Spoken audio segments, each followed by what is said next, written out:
अस्सलाम वालेकुम एवरीवन, मैं हूं मोहम्मद तलहा। आप लोग देख रहे हैं तलाश वेस एकेडमी। बच्चों, आज हम लोग सॉल्व करेंगे फर्स्ट ईयर फिज़िक्स के न्यूमेरिकल। बारी है चैप्टर नंबर 8 इलेक्ट्रिक फील्ड्स के न्यूमेरिकल सॉल्व करने की। और क्योंकि इस चैप्टर के अंदर 10 न्यूमेरिकल हैं, तो हम लोग आज का जो पार्ट होगा उसमें शुरू के 5 न्यूमेरिकल सॉल्व करेंगे, क्वेश्चन नंबर 1 से लेके क्वेश्चन नंबर 5। तो चलिए देखते हैं question number 1 A part. Calculate the value of two equal charges. दो इक्वल चार्जेस हैं, उनकी वैल्यू कैलकुलेट करनी है। If the repel one another, अगर वो एक दूसरे को रिपेल करते हैं, सेम चार्जेस हैं, इसका मतलब रिपेल कर रहे हैं with a force of 0.1 Newton. 0.1 Newton की फोर्स से एक दूसरे को रिपेल करते हैं। और जो उनको सिचुएट किया गया है 50 centimetre apart in a vacuum. Vacuum में 50 सेंटीमीटर के फासले पर वो मौजूद हैं पहले वाले केस में। और जो बी पार्ट है उसमें लिखा हुआ है कि what would be the size of the charges. अब वो साइज क्या होगा चार्जेस का मैग्नीट्यूड कितना होगा इफ दे वर सिचुएटेड। फिर उनको रखा गया है इन एन इंसुलेटिंग लिक्विड। उनको जो है वो एक इंसुलेटिंग लिक्विड के अंदर रख दिया गया है whose permittivity was 10 times that of a vacuum. और वो जो इंसुलेटिंग लिक्विड है ना, उसकी जो परमिटिविटी है, एप्सिलॉन की वैल्यू है, वो एक्चुअली 10 गुना है वैक्यूम की वैल्यू के, यानी कि एप्सिलॉन नॉट की वैल्यू के। ठीक है, तो सपोज कर लेते हैं कि हमारे पास दो चार्जेस हैं, दोनों इक्वल चार्जेस हैं क्यू हैं, और उनके दरमियान का जो डिस्टेंस है वो बराबर है 50 सेंटीमीटर के। उनके दरमियान का ये जो डिस्टेंस नज़र आ रहा है ये 50 सेंटीमीटर के बराबर है। अच्छा, फिर क्योंकि ये सेम चार्जेस हैं तो एक दूसरे को रिपेल करते हैं, एक दूसरे को दूर धक्का देते हैं, और ये जो फोर्सेज है जिससे ये अप्लाई कर रहे हैं वो 0.1 न्यूटन है दोनों तरफ। तो हमें मालूम करना है कि क्या होगा मैग्नीट्यूड ऑफ चार्ज, यानी कि क्यू की वैल्यू निकालेंगे। और दूसरे पार्ट में अगर यही चार्जेस हैं और उसको एक इंसुलेटिंग लिक्विड में हम डिप कर देते हैं, और इस इंसुलेटिंग लिक्विड की खास बात यह है कि इसकी जो परमिटिविटी है वो वैक्यूम के 10 गुना है, यानी कि 10 टाइम्स है। तो बताइए अब जो है वो अमाउंट ऑफ चार्ज कितना होगा, यानी कि मैग्नीट्यूड ऑफ चार्ज कितना होगा। ठीक है, तो इसी को देख के यहाँ पर डेटा बना लेते हैं। और क्या क्या मौजूद है हमारे पास। सबसे पहली बात ये कि हमें अमाउंट ऑफ चार्ज मालूम करना है। जो फोर्स अप्लाई हो रही है इस केस में, फोर्स को हम F से शो करेंगे, ये बराबर है 0.1 न्यूटन के। ठीक है, ये आ गई अमाउंट ऑफ फोर्स। और दोनों चार्जेस के दरमियान का जो डिस्टेंस है, जिसको हम R से शो करते हैं, वो बराबर है 50 सेंटीमीटर के। और हाथ के हाथ इसको कन्वर्ट कर लो मीटर में, डिवाइड बाय 100 करा के ये आ जाएगा 0.5 मीटर्स के बराबर। ठीक है, तो ये तो पहला पार्ट है ना। इस पार्ट के अंदर भी हमें मालूम करना है अमाउंट ऑफ चार्ज कितना होगा, मैग्नीट्यूड ऑफ चार्ज कितना होगा हर एक पर। और बी पार्ट में क्या चेंज हो गया कि हमने उसको एक लिक्विड में डिप करा जिसके एप्सिलॉन की वैल्यू एक्चुअली 10 गुना है वैक्यूम की वैल्यू के, यानी कि एप्सिलॉन नॉट की वैल्यू के। तो बताइए इस केस के अंदर जो मैग्नीट्यूड ऑफ चार्ज होगा उस पर क्या फ़र्क पड़ेगा, यानी कि फोर्स जो है ना उतनी की उतनी रही। तो अब ज़रा मुझे बताइए कि अमाउंट ऑफ चार्ज कितना होगा सेकंड केस में। ठीक है, तो फॉर्मूला हमें मालूम है। यहाँ पर बात हो रही है चार्जेस की, उनके दरमियान की फ़ोर्स की, तो इसका मतलब हम कूलम्स लॉ इस्तेमाल करेंगे। अकॉर्डिंग टू कूलम्स लॉ, अगर हम कूलम्स लॉ इस्तेमाल करते हैं तो F बराबर होता है K Q1 Q2 upon R square. ठीक है, फोर्स का ये वाला फार्मूला हम यूज़ करते हैं। अब क्योंकि हमारे दोनों चार्जेस सेम है, हमें मालूम है कि दोनों चार्जेस उन्होंने इक्वल कहे हैं, तो Q1 एक्चुअली Q2 के बराबर है और दोनों ही बराबर हो जाएंगे Q के। देयरफॉर इस केस में फार्मूला बनेगा F का K Q का स्क्वायर और डिवाइड में ऑलरेडी लिखा हुआ है R स्क्वायर। ठीक है, वैल्यूज पुट करते हैं। K की वैल्यू 9 एक्सपोनेंट 9 और Q की वैल्यू एक्चुअली हम मालूम करना चाह रहे हैं। ठीक है, और डिवाइड बाय क्या वैल्यू है, डिवाइड बाय R है, डिस्टेंस है, यानी कि 0.5 का स्क्वायर है। और ये जो F है फोर्स कितनी है 0.1 है, और 9 एक्सपोनेंट 9 ऑलरेडी लिखा हुआ है, Q का स्क्वायर अपनी जगह में मौजूद है, डिवाइड में 0.5 है। रीअरेंज करते हैं ताकि Q का स्क्वायर जो है वो अलग हो जाए। तो Q का स्क्वायर जब अलग करेंगे तो ये बराबर आएगा 0.1 के साथ जाकर मल्टीप्लाई हो जाएगा 0.5 का स्क्वायर, 0.5 का स्क्वायर, और फिर डिवाइड में आ जाएगा 9 एक्सपोनेंट 9। ये जो आंसर आएगा बेसिकली Q के स्क्वायर का आंसर आएगा। तो Q का स्क्वायर बराबर आएगा 2.77 10 रेज टू दी पावर -12। और क्योंकि हमें तो Q की वैल्यू चाहिए थी तो हम क्या करेंगे, हम स्क्वायर रूट लेंगे, taking square root on both sides, दोनों तरफ स्क्वायर रूट लिया, इधर ही लिख देता हूँ आंसर ताकि सब एक साथ आ जाए। तो q के स्क्वायर का रूट आ जाएगा और राइट साइड पर आ जाएगा 2.77 10 रेज टू दी पावर -12 का स्क्वायर रूट। ठीक है, तो ये स्क्वायर से रूट हुआ कैंसिल, इधर तो बराबर आ गया q के, और फाइनली हम क्या करेंगे, हम स्क्वायर रूट मालूम कर लेंगे 2.77 10 raise to the power minus का 12। ठीक है, ये बराबर आ जाएगा 1.66 और 10 raise to the power -6 coulomb के बराबर। और हम चाहें तो हम इसको राउंड ऑफ कर सकते हैं, तो Q बराबर आ सकता है 1.7 10 raise to the power -6 coulomb, और 10 रेज टू दी पावर -6 का मतलब होता है माइक्रो। तो फाइनल आंसर हम लिख सकते हैं 1.7 माइक्रो कूलम के बराबर। इसका मतलब पहले वाले केस में जो चार्ज है, amount of charge 1.7 micro coulomb के बराबर होगा। और सेकंड पार्ट अगर हम सॉल्व करते हैं तो देखिए, वो जो कूलम्स लॉ का फॉर्मूला था ना, उसको अगर मैं एप्सिलॉन की फॉर्म में लिखता हूँ तो k की जगह पे हम लिखते हैं 1/4 पाई एप्सिलॉन नॉट। ठीक है, और साथ में वही आता है Q1 Q2 divide by R square. अब यहाँ पर ना दो केसेस हैं, एक तो ये है इन इंसुलेटिंग लिक्विड, क्योंकि उसको हमने डिप कर दिया है एक इंसुलेटिंग लिक्विड में। तो इंसुलेटिंग लिक्विड में डिप करने के बाद जो फोर्स है वो तो उतनी ही रही। ठीक है, 1/4 पाई एप्सिलॉन आएगा अब उसकी जगह, और दोनों चार्जेस सेम थे तो Q का स्क्वायर आ गया, R का स्क्वायर आ गया। ठीक है, और जो लिक्विड की परमिटिविटी वो थी एक्चुअली 10 गुना वैक्यूम की वैल्यू के। तो हम लिख सकते हैं इसको F इज इक्वल टू 1/4 पाई और 10 टाइम्स ऑफ एप्सिलॉन नॉट आ जाएगा, और इधर लिखा हुआ है Q square divide bye R square. अब आप जानते हैं कि ये जो वैल्यू है ना वो एक्चुअली किसके बराबर थी, K के। तो अगर 10 के अलावा लिख देता हूँ तो ये हो जाएगा F is equal to K अपनी जगह पर आएगा, डिवाइड में 10 रहेगा, और Q स्क्वायर R स्क्वायर अपनी जगह पे लिखा हुआ है। ठीक है ना, तो अब अगर मैं यहाँ से Q के स्क्वायर की वैल्यू को रीअरेंज करता हूँ तो Q का स्क्वायर बराबर आएगा F R square multiply by 10 और डिवाइड में वही K की वैल्यू आ जाएगी। तो F कितना था 0.1, R हमारे पास था 0.5 का स्क्वायर मल्टीप्लाई बाय 10 कराएंगे और K से डिवाइड कराएंगे, K की वैल्यू होती है 9 एक्सपोनेंट 9।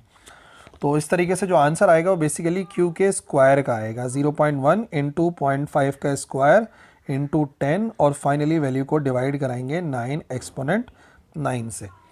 ये आ जाएगा हमारे पास Q square is equal to 27.7 10 raise to the power -12।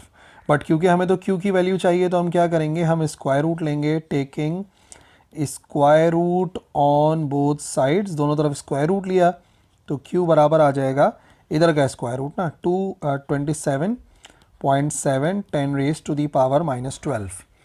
और इस वैल्यू का अगर हम स्क्वायर रूट मालूम करते हैं, square root of 27.7 10 raise to the power -12, ये बराबर आएगा Q की वैल्यू बराबर आ जाएगी 5.26 10 रेज टू दी पावर -6, और राउंड ऑफ कर सकते हैं इसको भी 5.3 10 raise to the power -6 coulomb.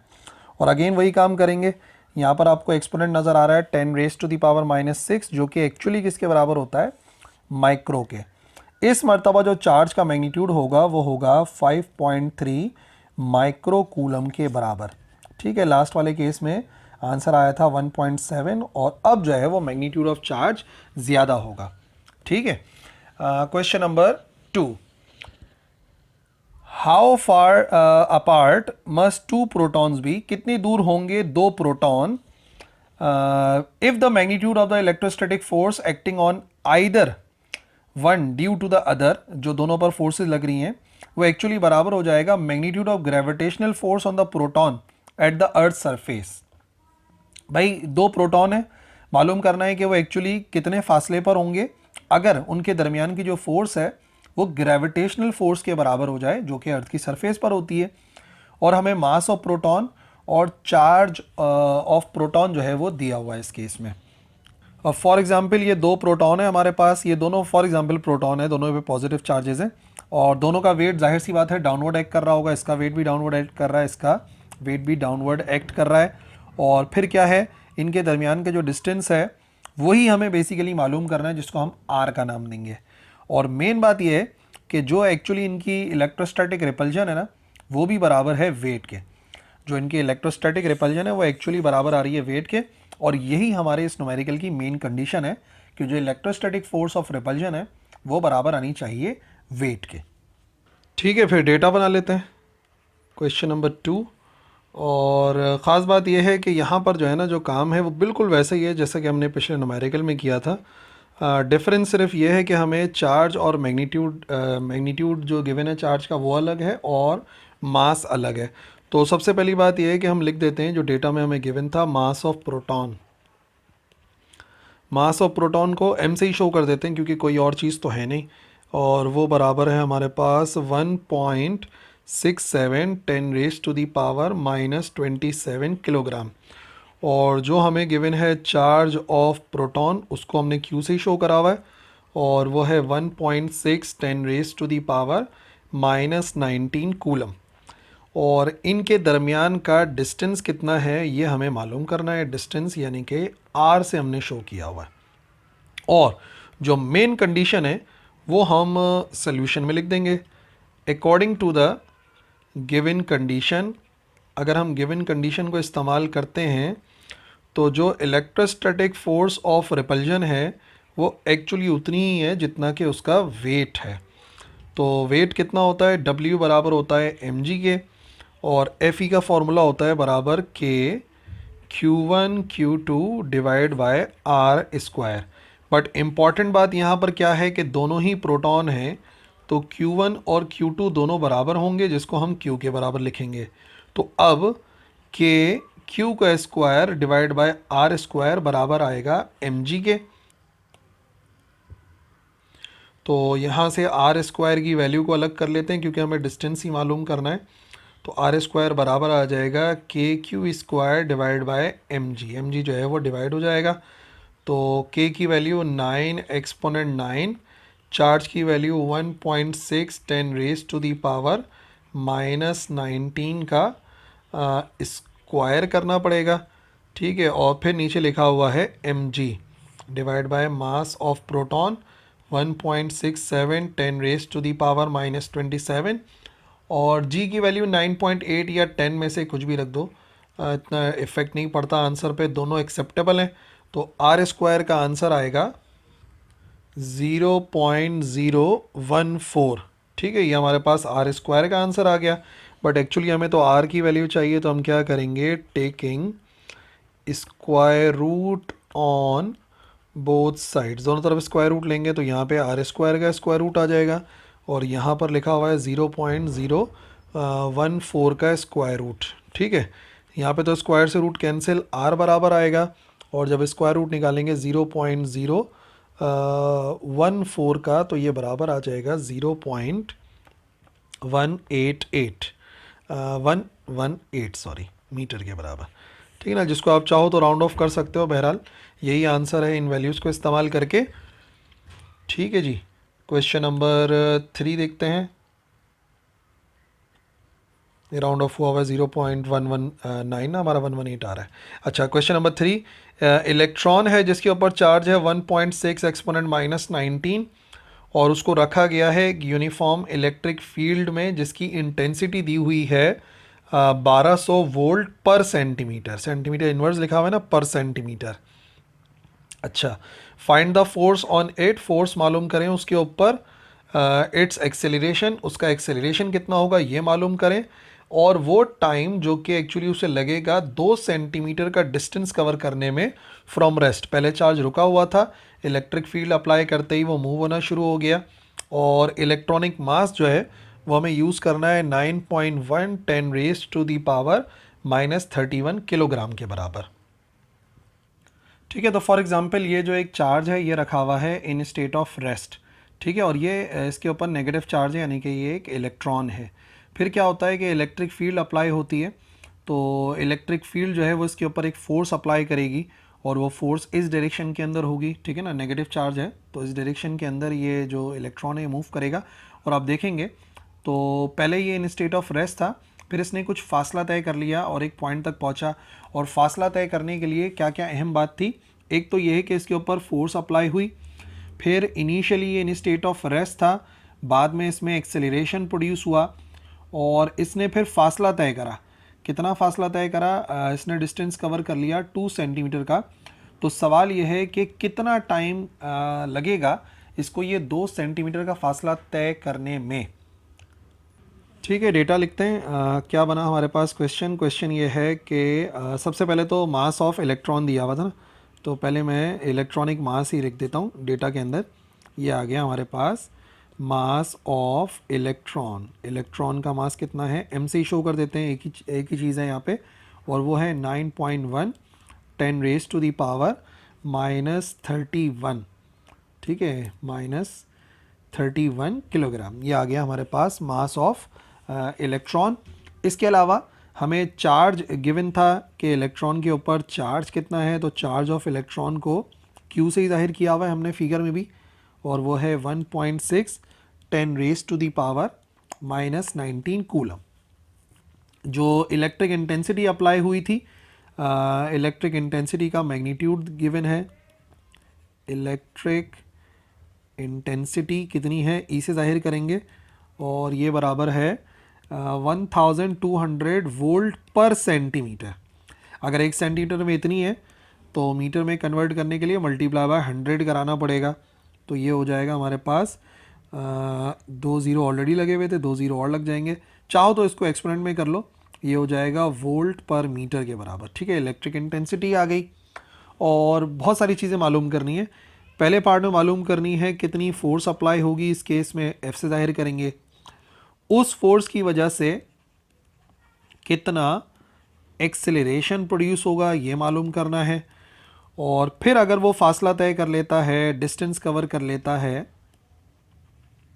R से शो कर लो, S से शो कर लो, अगर वो डिस्टेंस कवर कर लेता है 2 सेंटीमीटर यानी कि 0.02 मीटर, तो सवाल ये है कि ये डिस्टेंस कवर करने में इसे कितना टाइम लगेगा। और इनिशियली जो चार्ज था वो इन स्टेट ऑफ रेस्ट है, तो जो इनिशियल वेलोसिटी है उसको 0 के बराबर करना है। अब अगर आप डेफिनेशन इस्तेमाल करते हैं इलेक्ट्रिक इंटेंसिटी की, so according to the definition of electric intensity, तो इलेक्ट्रिक इंटेंसिटी की डेफिनेशन के मुताबिक इलेक्ट्रिक इंटेंसिटी बराबर होती है फोर्स पर यूनिट चार्ज। तो अगर F की वैल्यू को अलग करोगे तो ये बराबर आ जाएगा Q इंटू ई के। ठीक है, तो अगर दोनों को मल्टीप्लाई करा दें तो F आ जाएगा। तो पहला काम हम यही करते हैं कि हम अगर फोर्स मालूम करनी है तो चार्ज यानी कि 1.6 10 रेज टू दी पावर -19 को मल्टीप्लाई कराते हैं 1 2, और 4 ज़ीरो लगे हुए थे, तो ये आंसर आएगा हमारे पास 1.92 10 raise to the power -14 newton. ठीक है, पहले पार्ट का आंसर आ गया फोर्स का। अब फोर्स के बाद दूसरी बारी थी एक्सेलरेशन की। तो अब आप जानते हैं कि फोर्स और एक्सेलरेशन का बड़ा सिंपल सा एक फॉर्मूला है, F बराबर होता है ma के। अगर आप कैलकुलेट करना चाहते हैं a को तो वो आ जाएगा F divide by m। Force हमने निकाली 1.92 10 रेज टू दी पावर -14, और डिवाइड कराना पड़ेगा मास से। मास कितना है 9.1 10 रेज टू दी पावर -31। ठीक है, दोनों को डिवाइड कराइए, 2.1 10 raise to the power 16 metres per second square. ठीक है, ये आंसर आ गया एक्सेलरेशन का, ये हमारा दूसरा आंसर आ गया। अब हमें एक्सेलरेशन को इस्तेमाल करते हुए मालूम करना है टाइम। इनिशियल वेलोसिटी पता है, फाइनल का पता नहीं है, तो एक ऐसा फार्मूला चाहिए जिसमें डिस्टेंस वगैरह पुट करके हमारे पास आ जाए टाइम। तो हम यूज़ कर सकते हैं सेकेंड इक्वेशन ऑफ मोशन को। According to second equation of motion, second equation क्या है, S बराबर होता है VIT प्लस हाफ AT का स्क्वायर। ठीक है, ये बराबर आएगा, S की जगह पर R लिखा था हमने और R था 0.02। ठीक है, यही जो S है बेसिकली R के बराबर है, जो हमने नाम दिया था। इनिशियली रुकी हुई थी और टाइम पता नहीं। 1/2 एक्सेलरेशन कितना आया 2.1 10 raise to the power 16 into T का स्क्वायर। तो पहले टी के स्क्वायर को अलग करते हैं। टी का स्क्वायर अलग करेंगे तो ये आ जाएगा 0.02 के साथ जाके मल्टीप्लाई हो जाएगा 2 और डिवाइड में आ जाएगा 2.1 10 raise to the power 16। So T का स्क्वायर बराबर आएगा 1.90 10 रेज टू द पावर -18 के। बट हमें वैल्यू चाहिए टी की, तो टी की वैल्यू हासिल करने के लिए स्क्वायर रूट लेना पड़ेगा। Taking square root on both sides, दोनों तरफ स्क्वायर रूट लिया तो t बराबर आ जाएगा इसका स्क्वायर रूट, यानी कि 1.38 10 raise to the power -9 second के बराबर। समझ लो 1.38 नैनो सेकेंड्स लगेंगे इस चार्ज को 2 सेंटीमीटर का फासला तय करने के लिए। क्वेश्चन नंबर 4, एक अल्फा पार्टिकल है और अल्फा पार्टिकल एक्चुअली न्यूक्लियस होता है हीलियम एटम का। उसका मास दिया हुआ है 6.64 10 रेज टू द पावर -27 और जो चार्ज है वो बराबर है ट्वाइस ऑफ ई के। जितना एक इलेक्ट्रॉन पे चार्ज होता है उसका डबल होता है हीलियम पर चार्ज। तो what are the magnitude and direction of electric field, magnitude बताना है और डायरेक्शन बतानी है इलेक्ट्रिक फील्ड की, जो कि बैलेंस करेगी gravitational force on the particle पे। जितना उस पार्टिकल के ऊपर ग्रेविटेशनल फोर्स अप्लाई हो रही है, ठीक है, उसको बैलेंस करेगी ग्रेविटेशनल फोर्स। ठीक है, इलेक्ट्रिक फोर्स बैलेंस करेगी ग्रेविटेशनल फोर्स को। ऐसी एक कंडीशन होनी चाहिए हमारे पास कि ये आ गया फॉर एग्जांपल ट्वाइस ऑफ ई वाला एक हीलियम पार्टिकल और वेट जाहिर सी बात है इसे डाउनवर्ड एक्ट कर रहा होता है। जो ग्रेविटेशनल फोर्स है वो डाउनवर्ड एक्ट कर रही होती है, लेकिन उसको बैलेंस करने के लिए हमने दो हॉरिजॉन्टल प्लेट्स लगाई। एक प्लेट जो नीचे वाली है उस पर पॉजिटिव चार्ज है और ये जो ऊपर वाली प्लेट है इस पर नेगेटिव चार्ज है। तो पॉजिटिव इसे रिपेल करेगा और नेगेटिव अट्रैक्ट करेगा।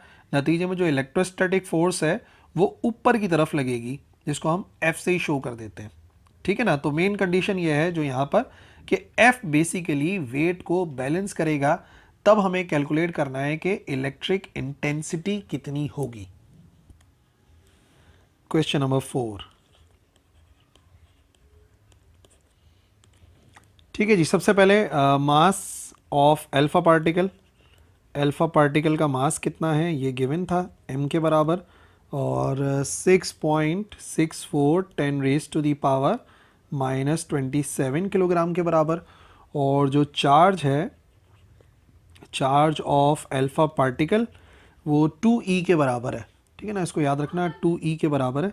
शो q से ही करेंगे लेकिन ट्वाइस ऑफ e के बराबर है 1.6 10 raise to the power -19 coulomb, यानी कि चार्ज लिखा जा सकता है 3.2 10 raise to the power -19 coulomb. ठीक है जी। और मालूम हमें क्या करनी है, मालूम हमें दो चीज़ें करनी है।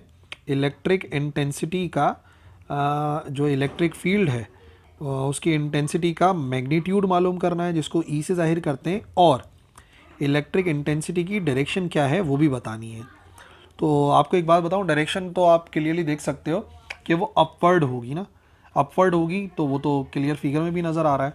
मेन बात ये है कि हम इलेक्ट्रिक इंटेंसिटी कैलकुलेट कर लें।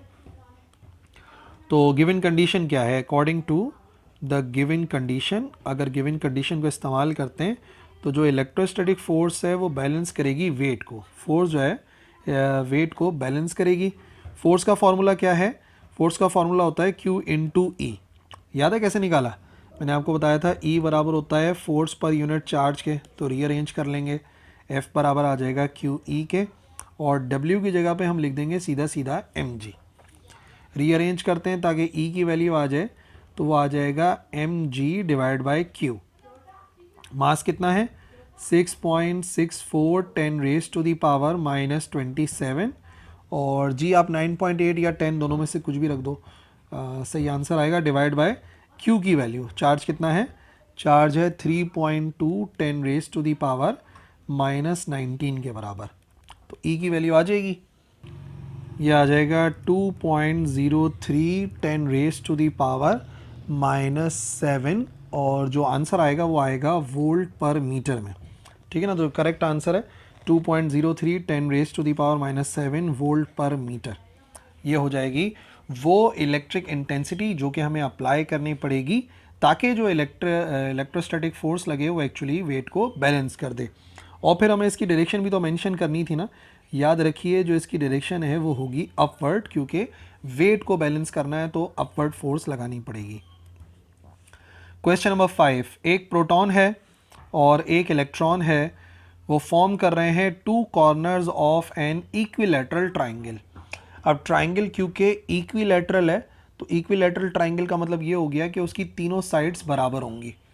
और यहाँ पे दिया हुआ उन्होंने कि जो उसकी तीनों साइड्स हैं वो 2.0 10⁻⁻⁶ मीटर्स के बराबर है। ठीक है। So what is the magnitude of net electric field. Net electric field का मैग्नीट्यूड कितना होगा ये मालूम करना है। और जो दो पार्टिकल हैं वो जो कि प्रोड्यूस कर रहे हैं वो तीसरे कॉर्नर के ऊपर, यानी कि जो इलेक्ट्रिक फील्ड है उसका मैग्नीट्यूड चाहिए जो वो तीसरे कॉर्नर पे प्रोड्यूस करेंगे। ठीक है, इसको समझ लो। ये आ गया एक इक्विलैटरल ट्राइंगल जिसकी तीनों साइड्स ना इक्वल है। एक कॉर्नर के ऊपर हमने प्रोटॉन को रखा हुआ है जिसको पॉजिटिव से शो कर दिया, और एक कॉर्नर पे हमने इलेक्ट्रॉन को रखा हुआ है जिसको नेगेटिव से शो कर दिया। और याद रखो इलेक्ट्रॉन और प्रोटॉन दोनों पे चार्ज इक्वल होता है। अच्छा जी, और फिर जो तीसरा कॉर्नर है उसको पॉइंट पी का नाम दे देंगे हम। यहीं पर ही इलेक्ट्रिक इंटेंसिटी मालूम करनी है हमें। तो और डिस्टेंस जो है वो पॉजिटिव से लेके पी तक का 2 है, पॉजिटिव से नेगेटिव तक का भी इतना ही है, और नेगेटिव से पॉइंट पी तक का भी इतना ही है, 2 मीटर के बराबर। ठीक है। अब देखो ये जो एंगल होगा ये एंगल बराबर होगा 60 डिग्रीज़ के। हमें कैसे पता भाई ये 60 डिग्रीज़ के बराबर है? वजह यह है कि ये इक्विलैटरल ट्राइंगल है। इक्विलैटरल ट्राइंगल के जो तीनों के तीनों एंगल होते हैं वो 60 डिग्री के बराबर होते हैं। सम 180 डिग्री के बराबर आता है। तो याद रखना एंगल जो है वो 60 डिग्रीज़ है। अच्छा जी, जो फोर्स लगेगी पॉजिटिव की वजह से जो इलेक्ट्रिक फील्ड होगी वो इस तरीके से होगी, ऊपर की तरफ जा रही है, जो कि रेड कलर से आपको नज़र आ रही है।